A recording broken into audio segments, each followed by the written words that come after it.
மாயா தனது பாட்டியின் சமையலறைக்கு செல்வதை மிகவும் விரும்பினாள். அங்கு குக்கீஸ்கள் நிரம்பிய ஜாடிகள், ஒளி வீசும் கப்புகள் நிறைந்த தட்டுகள் மற்றும் பொற்கொடி வடிவங்களால் அலங்கரிக்கப்பட்ட பழைய தேநீர் கோப்பை ஒன்று இருந்தது. அதைத் தொடக்கூடாது செல்லமே என்று பாட்டி எப்போதும் சொல்வார். ஆனால் ஒருநாள் இரவு மணி 12 அடிக்கையில் அந்த தேநீர் கோப்பை மெதுவாக ஒளிர ஆரம்பித்தது. மாயா ஆச்சரியமாக அருகில் சென்றாள். திடீரென்று ஷூஷ்! ஒரு மெல்லிய காற்று அவளை தேநீர் கோப்பைக்குள் இழுத்தது.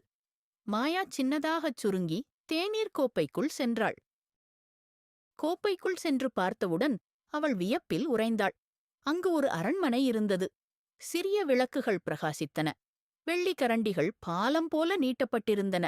சீனிக்கட்டிகள் வைராசனங்களாக அடுக்கப்பட்டிருந்தன.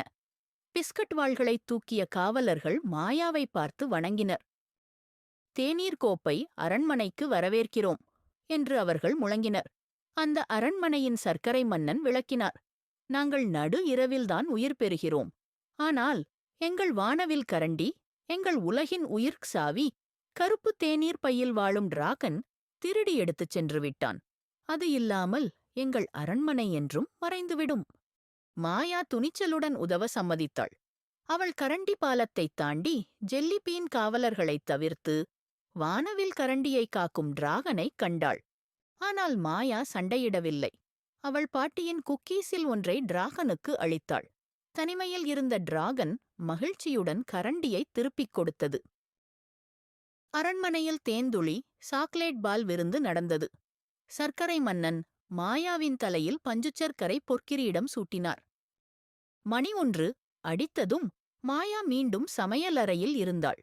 தேநீர் கோப்பை மெதுவாக ஒளிர்ந்து அவளிடம் கண் சிமிட்டியது போல இருந்தது. அந்த நாளிலிருந்து ஒவ்வொரு நடு இரவும் அந்த மாயாஜால உலகம் அவளுக்காக காத்திருந்தது. எனது கதைகள் பிடித்திருந்தால் கீழே உள்ள சப்ஸ்கிரைப் பட்டனை அழுத்துங்கள்.